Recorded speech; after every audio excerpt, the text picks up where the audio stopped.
High school तक शिक्षा ग्रहण की, इसके बाद बिरहा क्षेत्र में पदार्पण किया। 1984 तक मैंने बिरहा क्षेत्र में प्रतिद्वंदिता करते हुए गाना गाया। मेरे पिताजी ने पता नहीं क्यों मुझे गाने से रोक दिया। मेरे पिताजी का जो गाना था वो बीते हुए कल का नहीं था, आने वाले कल का था। पिताजी आपके कद्दावर गायक थे, बहुत बड़े गायक थे और उनकी बहुत इज्जत थी चारों तरफ। तो एक पिता के रूप में कैसे थे? वो हर चीज समझाते थे, हमें भी, हमारे भाई को। आपके पिताजी ने कोई अपना रिकॉर्डिंग नहीं कराई, उसके पीछे वो क्या बोलते थे, क्या बताते? रिकॉर्डिंग करने का मतलब इसको बेचना हो गया, और विद्या बेची नहीं जाती है। वो किस अखाड़े से गाते थे? एक थे महादेव पाठक, मिर्जापुर के, और जहांगीर मुसलमान थे। आप जब गाते थे तो कौन से आपके पसंद के गाने कौन कौन से रहे जिनको आप अभी भी याद करते हैं? मुझे ऐतिहासिक गाना ज्यादा पसंद था और राष्ट्रीय गीत हमें पसंद था। नाहर चला बचाने अपने हिंद का शान, चौहान सीना तान के चला। पंधारी दादा की और क्या खासियत थी जो जरूरी तौर पर जाने जाने की जरूरत है? वो एक बहुत सधे हुए भविष्य वक्ता थे। तो आपके घर में इस बिरहा की परंपरा को और कौन आगे ले गया?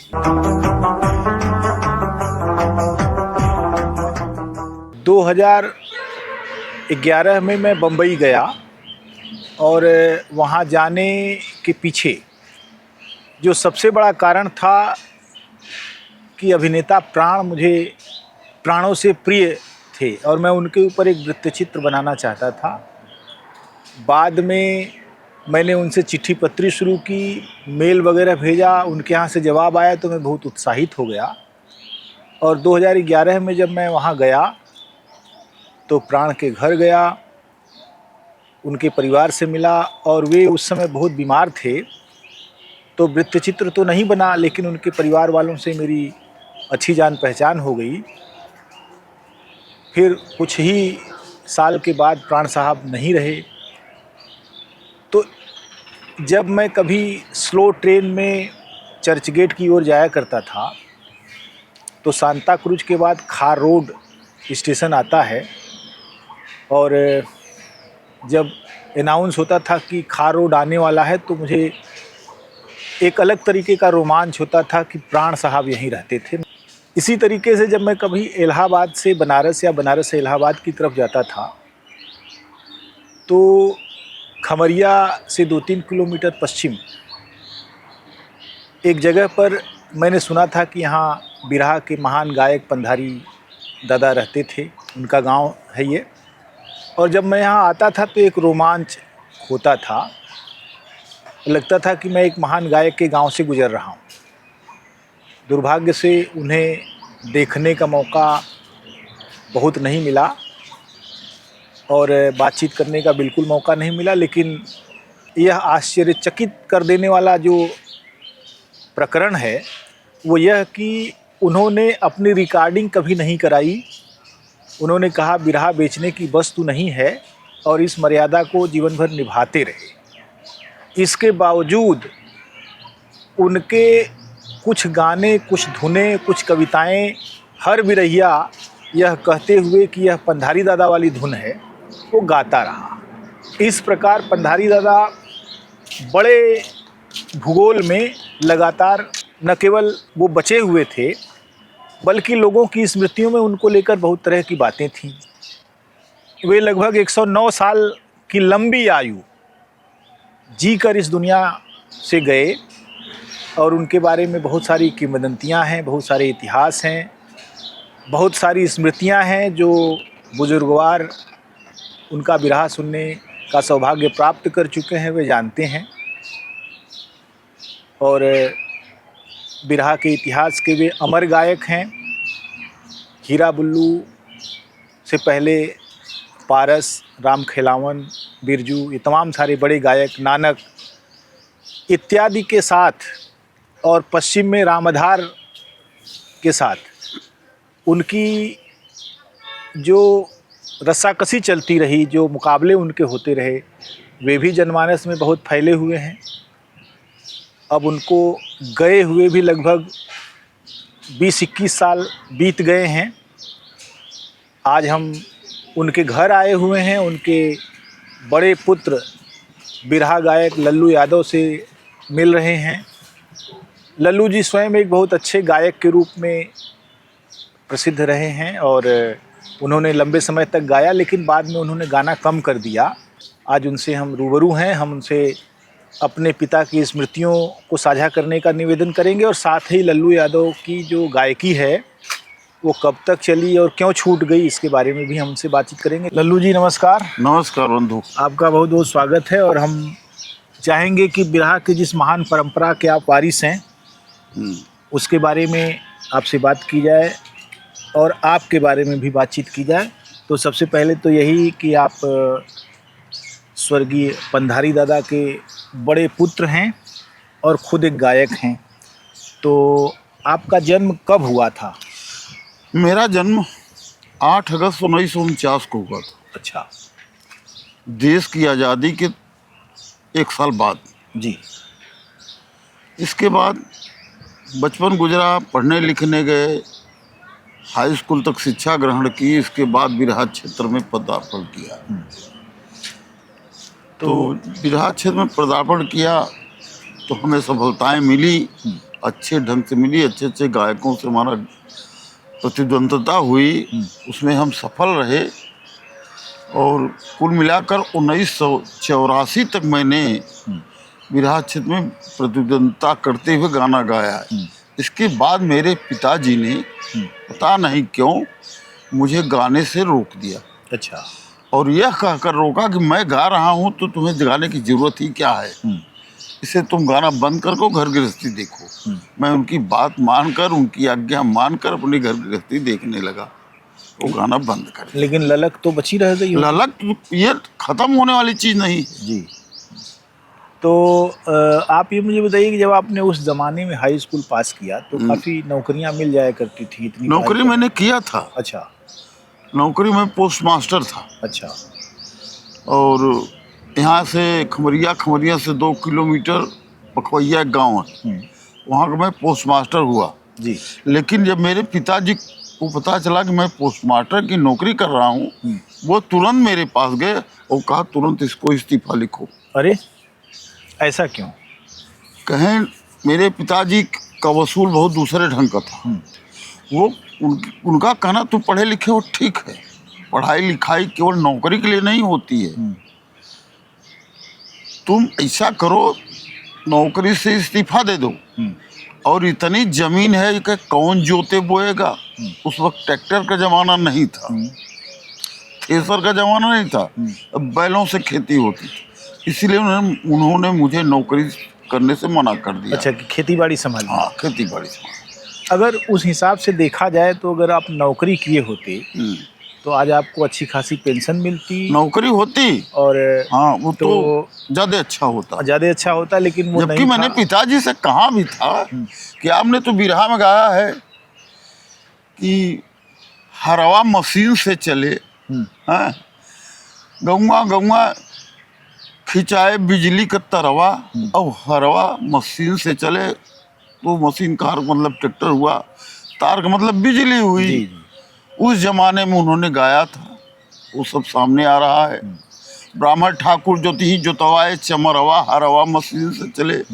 इन लोगों के पास पैसा था, इन्होंने ट्रैक्टर खरीदा, और जातियों के पास पैसा नहीं था तो उनके शरण में गए कि हमारा भी जोतो।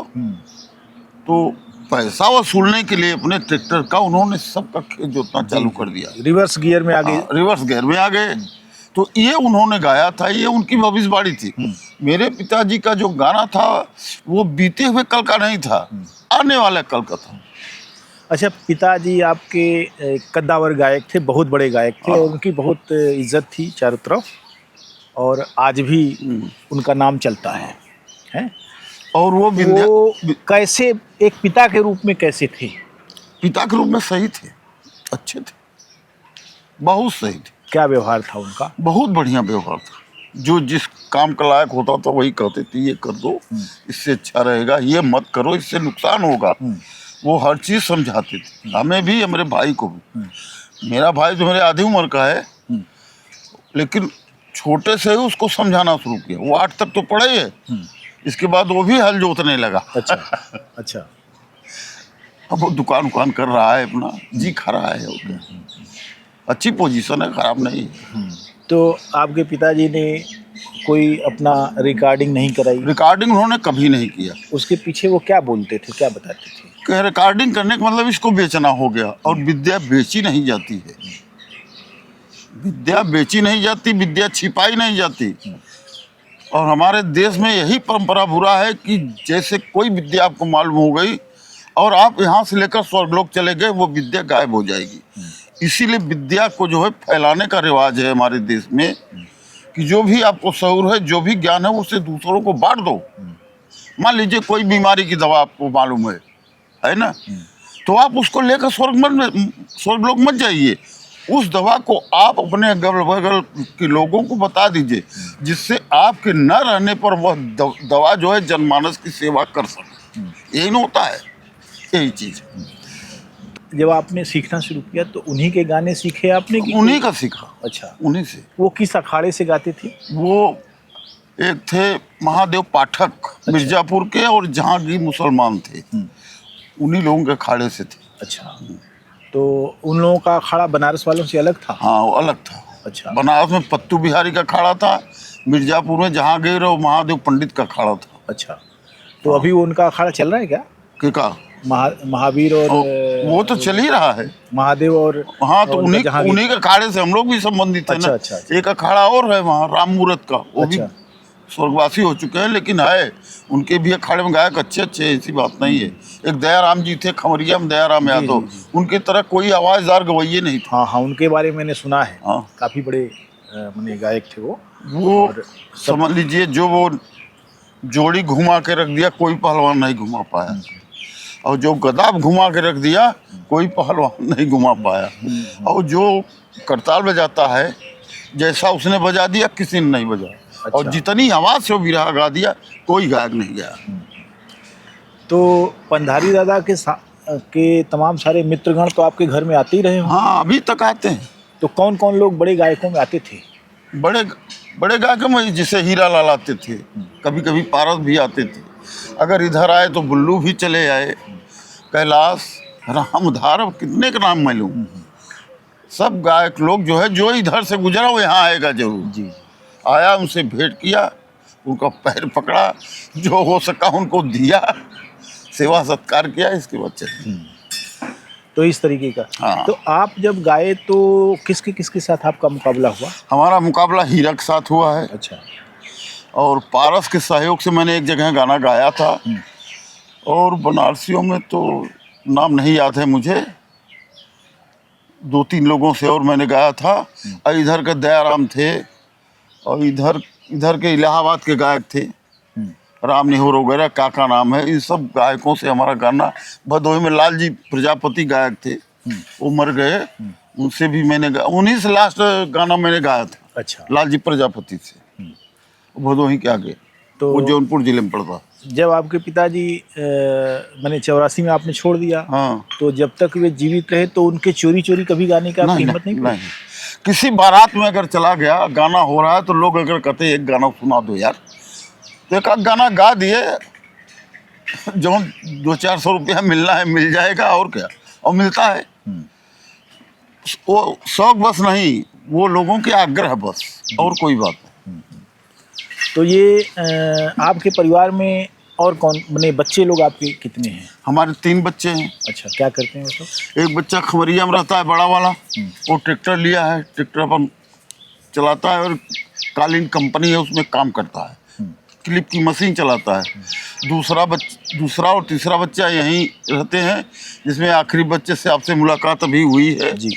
और मझला वाला वो भी खबरिया जाता है, वो भी कालीन में रहता है। अच्छा, हाँ। तो आपके घर में इस बिरहा की परंपरा को और कौन आगे ले? और कोई नहीं ले गया, जो कुछ हम ले गए, और जो हमारे चाचा के लड़के आए थे लालचंद, कुछ ये भी ले गए। अच्छा। बस इसके बाद खत्म। तो आपके चाचा का नाम क्या था? वो दरबारी यादव। अच्छा, वो भी गाते थे? हाँ, वो भी गाते थे। अच्छा, तो वो कितने बड़े गायक थे? उन्हें उनका नाम बहुत कम सुना गया। हाँ, उनका नाम बहुत कम था, लेकिन गायक थे। अच्छा, गायक थे, और हमारे सगे चाचा नहीं थे, वो पटीदारी के चाचा थे। अच्छा। पट्टीदार थे, लेकिन नाम वजन पर है। हाँ, पंधारी दरबारी पता दिया ऐसे।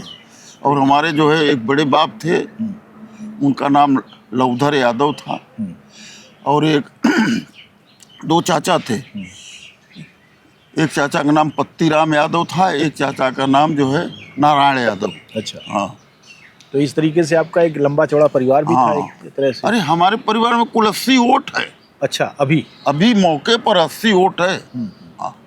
तो अभी जो जैसे आपने पढ़ाई की, नौकरी की छुड़वा दिया, हाँ। अभी दूसरी आपके बच्चे भी जो है नौकरी सरकारी नहीं पा सके, तो पढ़वे नहीं किए ना, पढ़वे नहीं किए, तो अभी उनके धंधे बाद में आ गए। उनके बच्चे क्या कर रहे हैं? पढ़ रहे हैं सब ना। अच्छा, कितने बड़े बड़े हो गए?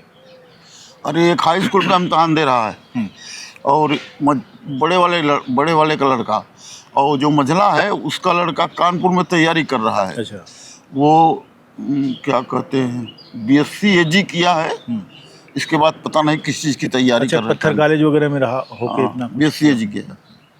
ठीक है। वो चुनार साइड से कहीं उधर उसका ननिहाल है, वहीं ननिहाल से पढ़ा है। अच्छा, ये मुझे बताइए कि आप जब गाते थे तो कौन से आपके पसंद के गाने कौन कौन से रहे जिनको आप अभी भी याद करते हैं? मुझे ऐतिहासिक गाना ज़्यादा पसंद था और राष्ट्रीय गीत हमें पसंद था। अच्छा, ऐतिहासिक में क्या? जो अपना इतिहास गुजरा है देश पर, वही इतिहास कुछ है याद इस समय? अरे बहुत कुछ है। तो सुनाइए। जैसे मैं आपको बता देता हूँ, मोहम्मद गौरी और पृथ्वीराज चौहान की लड़ाई का, तो उसमें बिरहा का ड्योढ़ी है, नाहर चला बचाने अपने हिंद का शान, चौहान सीना तान के चला। क्या बात है। 17 बार जिसने युद्ध किया दुश्मनों से, इसी तरह यह इतिहास है। उसके अलावा महाभारत के गाने थे। दुर्योधन की आखिरी लड़ाई में जब लक्ष्मी ने उसे रोका कि मत जाओ लड़ने, कल जाना, मैं तुम्हारी सेना जिंदा कर दूंगी, तुम्हें विजय दिला दूं, लेकिन दुर्योधन माना नहीं। तो उस वक्त दुर्योधन ने यही माता लक्ष्मी से कहा था, जब भीम गरजते थे कि ऐसी कठिन गर्जना हमसे न सही जाए, उतर आए जल से बाहर कुलपति, व्यास सरोवर से ऊपर आ गया और लड़ गया, मारा गया। ये है महाभारत का गाना। जैसे रामायण का गाना है, रामायण का भी गाना गाते थे। माता सीता का वन निकाला हुआ था, भगवान राम यज्ञ कर रहे थे, उसमें पत्नी की जरूरत थी, तो पंडितों ने राय दिया कि आप सोने की सीता बनाकर बैठा दीजिए, कोरम पूरा हो जाएगा। उसी वक्त वाल्मीकि के साथ लव और कुश उस यज्ञ में शामिल होने पहुंचे हैं, उनको न्योता मिला था। तो वहाँ क्या हालत हुई देखकर लवकुश की, लवकुश देख दशा यूं लगे यज्ञ में रोने, अवध में सीता सोने की बनी। क्या बात है, बहुत मालूम। ये सब चीजें और क्या सुनाऊं, इसी तरह से गाने होते थे। अच्छा, जिस समय आपने छोड़ा उसमें तो बिरहा अपने चरम पर था। हाँ चरम, बहुत ज़्यादा बिरहा होता था, चारों तरफ होता था। हर मेरा ख्याल है कि भदोही, मिर्ज़ापुर, बनारस, अरे हर जगह ऐसी कोई, ये तो बेल्टवा ही था, ऐसा कोई गांव नहीं था ऐसा गांव जहाँ कोई बिरहा न रहा हो, या उस गांव में कोई छोटा मोटा गायक न हो। हाँ जी, ये भी चीज है। तो ये जो तमाम सारी चीज़ें हैं, लेकिन बाद में बिरहा पलट गया। बाद में बिरहा जो मेरे पिताजी ने कहा था कि लड़कियों को इस क्षेत्र में न लाया जाए, नहीं तो बिरहा बर्बाद हो जाएगा। और जब आप लोग नहीं मानेंगे तो इसको जो मैंने फैलाया है, इतना बड़ा पेड़ किया है, इसको मैं समेट लूँगा। आज बिरहा सिमटता जा रहा है। हाँ, अभी तो नाचने गाने का मामला चल रहा है। अब तो नाचने गाने वाली बात आ गई। जब ताल ठोक कर कोई गवैया नहीं गा रहा। पहले ऐसा करा, जो आप गाए हो उसका हमें जवाब देना है आपको, है। और तब जनता में मजा आता था, जनता खुश होती थी, जेब में से फंड पैसे निकाल के दे देती थी। और आज ये है आप अपना गाइए, मैं अपना गाऊं, कोई सवाल जवाब नहीं है, कुछ नहीं। आज कहीं गाना हो, चलिए दिखाइए मुझे, सवाल जवाब नहीं, तुम अपना गाओ मैं अपना गाऊं। और ख़ास करके मिलनी गाना होता है। एक गवैया है, एक लेडीज़ गवैया से मिला हुआ है, जहाँ तुम्हें न्योता है हमें भेज देना, जहाँ हमें आएगा हम तुम्हें भेज देंगे, चलो दोनों मिलकर गा ले। काम ऐसे चलता रहेगा, इसी तरह चल रहा है। यह परिपाटी ठीक नहीं है। अच्छा, इस बेल्ट में लगभग 20-25 किलोमीटर के दायरे में कितने गायक अभी होंगे जो? बहुत ज़्यादा नहीं है। अच्छा, बहुत ज़्यादा नहीं, तो 2-5 ठो हैं, ज़्यादा नहीं। अच्छा, कुछ प्रसिद्ध नाम भी हैं? हाँ, दयाराम यादव है, खुलुआ के, जिला मिर्ज़ापुर। अभी जीवित हैं? हाँ। अच्छा। अरे हमसे बहुत छोटे हैं। अच्छा, वो बढ़िया गाते हैं? हाँ ठीक गाते हैं। अच्छा, और इसके अलावा? इसके अलावा और एक है कन्हैया लाल गाँव, अच्छा ये लसमड़िया के हैं, अच्छा ये हमारे ही अखाड़े के हैं। अच्छा। वो अभी जिंदा है, वो अच्छा वो भी गाता है। हाँ हाँ। इसी तरह से हैं इधर गवैया दुई सूर्यावा की तरफ है, उनको उतना हम नहीं जानते क्योंकि अब गाना सुनने हम खुद ही नहीं जाते, अच्छा ही नहीं लगता तो क्या जाए। तो आप अपने ज़माने में जब बिरहा सुनते थे तो किनका बिरहा आप सुनते थे, किन किन लोगों का? जैसे मान लीजिए किसका बिरहा हो रहा तो आप जाते ही जाते थे? जैसे पिताजी का बिरहा होगा तो जरूर जाएंगे। अच्छा। बुल्लू का होता था, हीरा का होता था, दयाराम का होता तो मैं जरूर जाता था। इधर कैलाश का होता तो मैं जरूर जाता था सुनने के लिए। कैलाश जी और दादा में कभी मुलाकात हुई? अरे वो कैलाश है, उसे बहुत बार दंगल हुआ है उनका। अच्छा। उनका और वो भी काटा काटी, मिल्ली गाना नहीं होता था।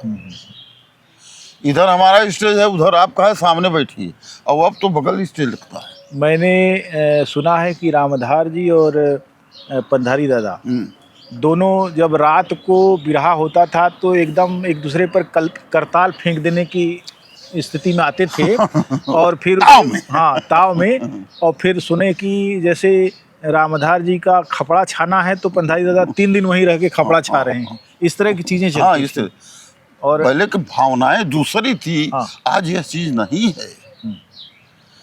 कितने गायक आते थे हमारे यहाँ गेहूं पहले बैल से दवाई दमाता होती था। थी। जी, जी। दिन भर दंवरिये हाँकते थे बेचारे, हाँ।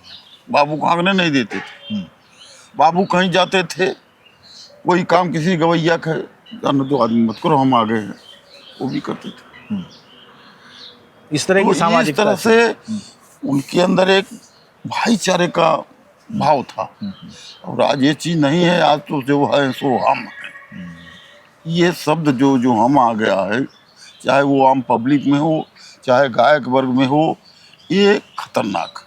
अच्छा, ये जो जगह है ये इलाहाबाद और बनारस के बीच में है? बिल्कुल नहीं, बनारस इलाहाबाद के बीच में नहीं है। हाँ। ये बनारस से करीब है, इलाहाबाद से दूर है। अच्छा। यहाँ से बनारस 53 किलोमीटर है हाँ। और इलाहाबाद 77 किलोमीटर। अच्छा, नहीं लेकिन जो बड़के सब गायक हैं हाँ। वो तो सब इसी गंगा बेल्ट के इसी हैं। इसी पार के हैं। हाँ। तो मेरा ख्याल है कि 60 किलोमीटर इधर मान के चलिए। हाँ। ये मैं कह रहा हूँ कि प्रभाव किधर का ज़्यादा यहाँ था, उधर का या इधर का? इधर का प्रभाव हर तरफ था। अच्छा। और किसी तरफ किसी का प्रभाव यहाँ नहीं था। अच्छा। यहाँ जो प्रभाव था मेरे पिताजी का था, या तो दयाराम जी का था, क्योंकि वो बगल के हैं हमारे। यहाँ से 3 किलोमीटर कमरिया है। पंधारी दादा की और क्या खासियत थी जो जरूरी तौर पर जाने जाने की ज़रूरत है? वो एक बहुत सधे हुए भविष्य वक्ता थे। अच्छा। जो उनके मुंह से निकल जाता था वो सत्य होता था, तत्काल में भी होता था। जैसे एक बार शादी पड़ी खमरिया, तो हम इनको ले गए थे पिताजी को सेवा वेवा करने के लिए, वहाँ मैं वहीं रहता था। एक लड़की की शादी थी, जो वहीं हमने बारातियों को खाना खिलाने के लिए टाट बिछाया, तो वहीं आंधी आ गई और सारे टाट मोड़ दिए। मैं पिताजी के पास गया कि अब क्या हो? कहो लड़की का बाप, हम कहो तो मर चुका है। कह रहे उसका कोई है? हमका उसका बड़ा बाप।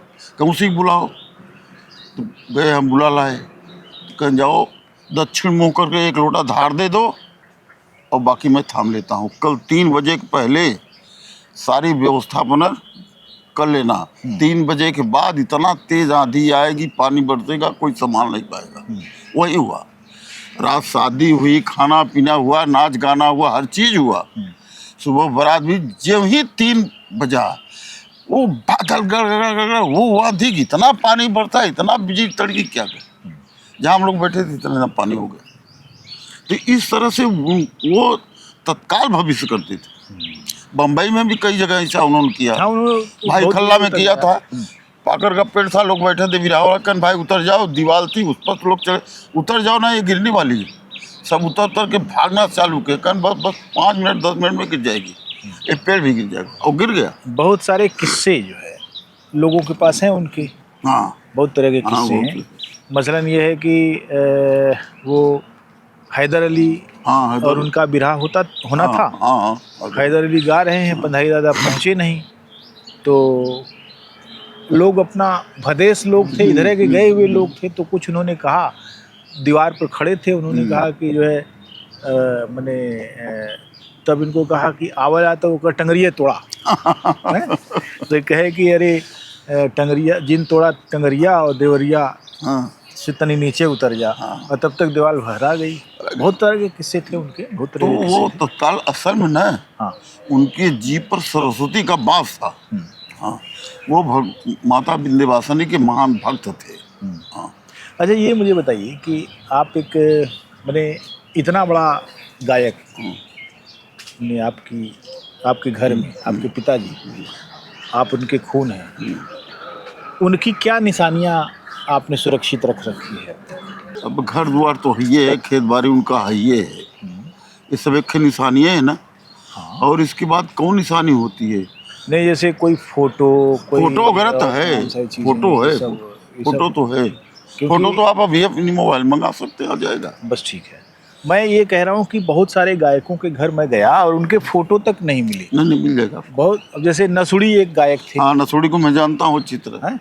नसुड़ी का एक फोटो भी नहीं मिला, एक फोटो नहीं दे सके उनके घर वाले। हम लोगों का तो। और दूसरी चीज़ कि जैसे किसी बिरहिए की लिगेसी इस बात में है कि उसके घर अगर हम जाएं पूछते पूछते तो लोग उसको जाने पर बड़े प्रेम से मिलें और उनको लगे कि हम आए हैं, तब तो ठीक है।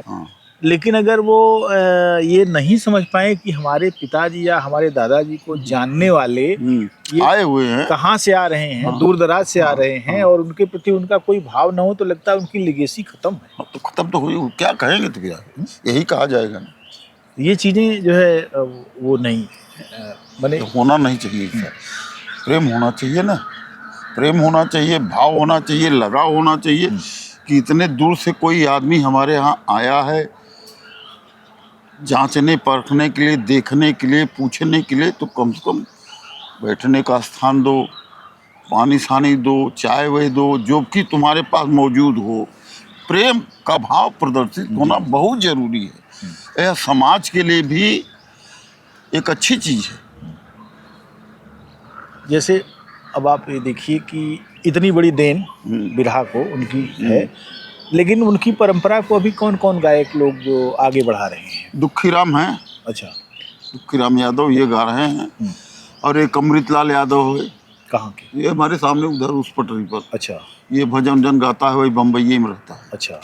वो भी गा रहा है। ऐसे तमाम लोग हैं, अब हम सबको जानते नहीं है ना। कोई यहाँ गा रहा है, कोई वहाँ गा है। तो वो अखाड़ा अभी चल रहा है? हाँ, अखाड़ा तो चल ही करेगा। अच्छा। तो उसमें पुराने लेखक कवि कौन कौन लोग हैं बचे रहे? लेखक तो अब सब नए हो गए। अच्छा। एक लसमड़िया के हैं, वो गुलाब चंद गौड़, एक कन्हैया लाल का मैंने नाम लिया ना, उन्हीं के सगे भाई, बड़े भाई। अच्छा। वो बहुत बढ़िया लेखक, एक नंबर का, अच्छी चीज़ें लिखते हैं, साहित्य वगैरह ले करके वो लिखते हैं। अच्छा, अभी जैसे अगर यहाँ जैसे उस ज़माने में मैंने देखा कि राम कैलाश जी गाना गा रहे हैं, महिलाओं का बड़ा जमावड़ा जो है आके सुन रहा है। अभी महिलाएं बिरहा नहीं सुनती हैं। क्या आपको लगता है कि महिलाओं का एक पूरा संसार जो है, जो संघर्षों में पुरुषों के कंधे से कंधे मिलाकर चलता रहा, जिनके बलबूते पर आपको गाने का मौका मिलता था, घर गृहस्थी छोड़ के आप निकल रात भर गा रहे हैं, उन्हीं के माथे, लेकिन महिलाओं की दुख तकलीफ की बातें जो है बिरहा में ज़्यादा नहीं आई? ज़्यादा नहीं है। ऐसा क्यों? पता नहीं है, तो उस जमाने के लोग जाने जो गा रहे थे। नहीं, आपके तई अगर मैं पूछूं, अब इस समय तो महिलाएं खुद ही आगे हैं, गा रही हैं। लेकिन महिलाओं का गाना नहीं गा रही हैं, वो दूसरी तरह की चीज़ें गा रही हैं।